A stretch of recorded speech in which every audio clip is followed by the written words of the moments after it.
warahmatullahi wabarakatuh. Perkenalkan, nama saya Rizky Afianto dari kelas 5B PGSD dengan NIM 1806770.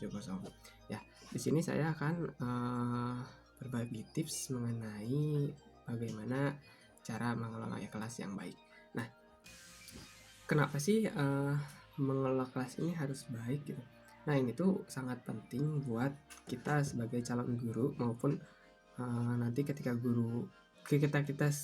kita sudah menjadi guru. Nah, ini tuh sangat penting sekali ya teman-teman, karena yang saya alami mungkin bisa saya bagikan dan sedikit tips dari saya mengenai bagaimana cara mengelola kelas yang baik. Nah, di sini tuh saya sudah membuat PDF-nya. Ada beberapa poin. Nah, sedikit cerita, sebenarnya ini tuh diambil dari beberapa pengalaman saya mengajar praktek di beberapa SD, misalnya waktu sedang observasi atau sedang praktek, atau dulu pernah ada mata kuliah pengembangan ekskul kalau nggak salah gitu. Jadi kita tetap berinteraksi dengan siswa. Nah, ini hanya materi, dan sebenarnya beberapa materinya ini antara materi dan di lapangan itu sebenarnya sangat jauh berbeda. Ketika teman-teman belajar di kelas bahwa A, B, C, D itu enggak selamanya seperti itu gitu teman-teman. Ini saya buka filenya. Di sini ada tips pengelolaan kelas yang baik oleh saya Rizky Afianto 5B PGSD. Nah, di sini ada IG saya RZKIAPP. Nah, jadi kita langsung aja ya teman-teman. Jadi gini, dalam pengelolaan kelas yang baik dibutuhkan beberapa aspek. Nah, ini di sini ada salah satunya adalah memahami teori belajar yang ada. Kenapa sih harus memahami teori belajar yang ada? Karena gini teman-teman, teori tentang pembelajaran ini memang harus kita kuasai sebagai calon guru ketika nanti untuk mengajar. Karena apa? Ketika kita mengajar, pasti kita menggunakan teori-teori tertentu. Nah, teori-teori tersebut harus kita kuasai sepenuhnya. Tapi ketika kita kuasai pun nggak seharusnya dan nggak diwajibkan untuk menerapkan semuanya dalam satu waktu. Nah, di sini juga dijelaskan bahwa teori tentang pembelajaran ini harus dikuasai namun tidak diterapkan mentah gitu. Maksudnya, jadi nggak harus digunain semuanya gitu, tergantung situasi dan kondisinya. Jadi ketika kondisinya gini, contohnya gini, untuk di tiap daerah, setiap sekolah dan setiap anak pasti berbeda-beda sifatnya, sifat, sikap dan sebagainya, pemahaman dan sebagainya, karakteristik terutama. Nah, dengan adanya teori belajar yang sudah kita kuasai sepenuhnya ya, itu kita bisa menyesuaikan bagaimana kondisinya. Jangankan jauh-jauh lah, di tiap daerah, di yang satu kecamatan, yang satu kelurahan, satu desa aja, tiap sekolah anak-anaknya udah beda gitu sifatnya, dan pemahaman dan karakter itu sudah jelas berbeda. Ya nggak usah jauh-jauh ngambilnya. Nah, dari situ tuh kita sebelumnya kan juga belajar gimana sih cara anak ketika anaknya sangat bersemangat, ketika anaknya sedang kurang semangat, bagaimana kita menerapkan teori apa gitu kan. Nah, itu harus kita kuasai teorinya.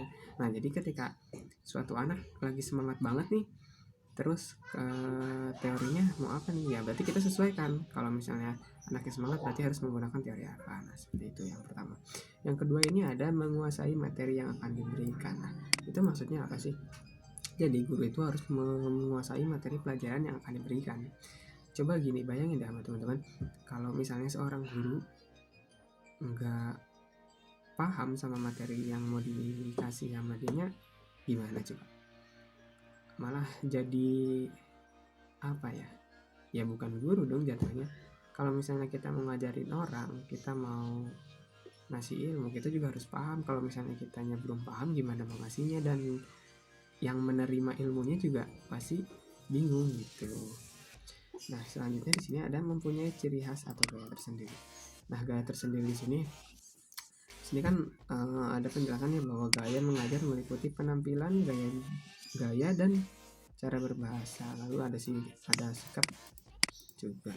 Nah, maksudnya gini, kalau untuk dari penampilan mungkin ya bisa dilihat mungkin secara visual, maksudnya kayak gayanya misalnya ke sekolah ngajar ada yang pakai hijab, misalnya dari kerudung ya, ada yang pakai hijab, ada yang pakai kerudung langsung gitu, ataupun ada yang senang pakai batik ya senang pakai batik gitu.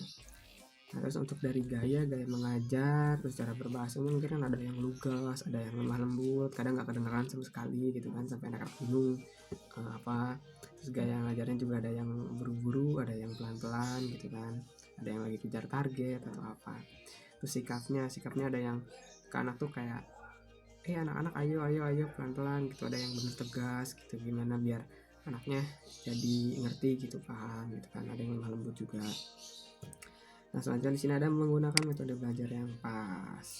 Nah, di sini tuh metode mengajar ini disesuaikan dengan karakteristik materi pelajaran dan peserta didiknya. Contohnya gini, misalnya metode ceramah. Kalau misalnya melakukan metode ceramah ini, kita harus yakin kemampuan kita dalam metode berceramah ini cukup memadai apa enggak, dan situasi anak gimana. Tapi kalau misalnya memang nggak pas dilakukan untuk metode ceramah, lebih baik jangan. Contohnya gini, siang-siang panas nih jam 1, karena apalagi shift siang, biasanya jam dulu tuh saya jam 1 sampai jam 5 kalau nggak salah shift siang gitu kan, sekolah bagian siang. Itu tuh panas, dengan kita paginya udah capek les ataupun ekskul ataupun misalnya olahraga atau ada praktek atau sekolah agama mungkin paginya. Nah, siang tuh panas, capek, ngantuk banget, mana udah makan kan siang, apalagi kalau siang udah makan pasti ngantuk gitu. Nah, itu tuh kalau misalnya kita ngasih metode ceramah itu nggak akan mungkin, karena anaknya malah makin ngantuk, makin males, makin makin mager gitu kan. Dan nggak mungkin pakai metode ceramah, paling kita pakai metode yang ngajak anak buat keluar atau ngasih games gitu kan metodenya. Tapi nggak harus terus-terusan seperti itu, karena kita juga harus menyesuaikan kan kondisinya. Nggak mungkin lah tiap jam 1 masa anak malas terus, nggak mungkin gitu kan. Makanya tinggal disesuaikan metodenya yang digunakan apa. Nah, yang selanjutnya di sini ada menerapkan disiplin dalam belajar. Maksudnya disiplin sini kita membuat aturan dan perjanjian dengan anak-anaknya gitu. Misalnya gini, anak-anak jam 10 jam pelajaran ibu, misalnya jam, kalau SD apa ya, dulu mah IPS gitu, kalau saya dulu ada IPS berbeda kan, karena 2012 ke bawah lah kalau salah itu ada. Itu tuh pokoknya jam 10 kita bikin janjian anak-anak harus udah di kelas gitu kan. Tapi sini kita jangan terlalu saklek juga, maksudnya disiplin boleh, disiplin dengan syarat kita tidak terlalu saklek gitu, karena anak-anak sekarang kalau kita saklek salah, nggak saklek juga salah gitu kan. Jadi middle aja gitu, tengah. Jadi kita bikin peraturannya itu tadi, kayak anak-anak jam 10 pokoknya ibu atau bapak kita mulai pelajarannya gitu kan. Nah, terus harus udah di dalam kelas dengan duduk rapi misalnya kan gitu. Nah, nanti kalau misalnya ada yang telat dikit atau itu kan ya nggak mungkin si anak SD telat dikit mah, mungkin ya udah pas bel pasti masuk gitu. Bikin aturannya biar anak-anak disiplin. Terus jelasin juga kenapa kita harus disiplin, karena kita nggak boleh buang-buang waktu, karena waktu itu sangat berharga. Satu detik aja kita nggak kehilangan waktu itu sama aja rugi gitu loh. Nah, terus di sini yang terakhir ada kesiapan siswa dalam belajar. Nah, maksud ini apa sih kesiapan siswa dalam belajar ini? Maksudnya tidak memulai belajar kalau siswa belum siap adalah langkah efektif untuk pembelajaran dan atau untuk mengelola siswa. Maksudnya gini, siap di sini adalah siap mental, siap menerima pelajaran, siap alat, siap segalanya gitu. Contohnya gini ya, contohnya kayak kita bisa olahraga nih.